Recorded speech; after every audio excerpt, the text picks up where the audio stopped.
right, so social proof on a website. What is it? Why is it so important? And why are we talking about it today? So, social proof is so important because you want to create a very powerful first impression. And nowadays, more than ever before, I think people are trusting the words of others before you make a transaction online because it's naturally a very vulnerable state to have to buy something without having seen it, held it. And nowadays, in the age of digital products and everything, a lot of transactions that are taking place online, it's so much more important to make a good first impression. There's a lot of creative ways that you can use to create that powerful first impression through testimonials, case studies, reviews. And as we're rebuilding our studio's website, we've seen a lot of good examples of how you can use social proof, along with maybe a few that aren't so good that I want to share with you as sort of negative role models to maybe try and avoid. So I want to share with you some of the favorite ones that I've found as inspiration, why they work so well, and give you inspiration to use on your own site. So let's get into it. Okay, so the first example I really love is a site called Senja.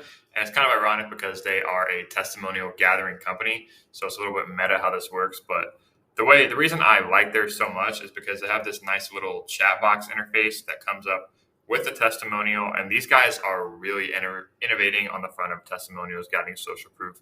They have a great product, so I'd highly recommend you guys check them out. But they have this little chat box here. They have a bunch of faces, which are very powerful for gathering social proof. So implementing faces anywhere near testimonials on your website is a great option, and I highly recommend that because people like seeing faces. It's just an instant way to gain trust. It's familiar.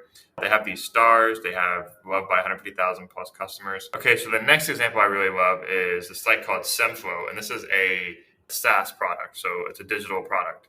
So we're kind of branching out in different industries here, but this is built by Peyton Smith, who is a designer. He's big on YouTube, and he does a great job of building modern websites that all have a very similar theme. But this is great for social proof because, again, it follows a similar structure as the last one in Senja, but it has in the very top, right below the header, brief anecdotes, brief quotes from some of his favorite testimonials. And they have the stars in there as well. And also right next to the main CTA, that's another thing you can do is implement strong proof next to the main button we're going to be clicking to make a transaction is having the reviews and the amount of downloads. So it's right off the bat social proof. And again, in the header section that proves that so many other people have made this purchase and you're not going off on a limb and making a bad choice, no matter how much this costs. Okay, so a third and final example that I really love that uses social proof very well is this marketing agency in Columbus, Ohio called the Media Captain. They're actually quite close to me.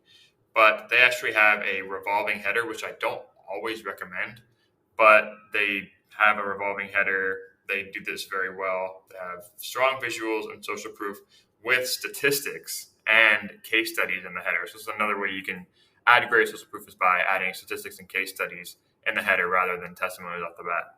And obviously, if you scroll down here, then they start having their reviews and their more credibility from these credible platforms and adding in logos.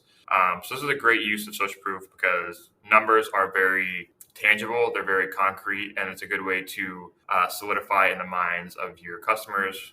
Depending on which industry you're in, you can use this.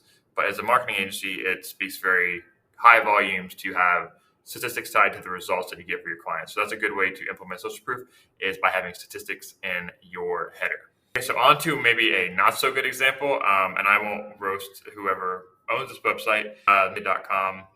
This is an example of bad social proof is by not updating it and leaving it out of date. Because that is far and away the best way to make me leave a website, and probably a lot of other people, is having outdated social proof. And what I mean by that is, everything, we can say a lot to this site in terms of design, which I may not love.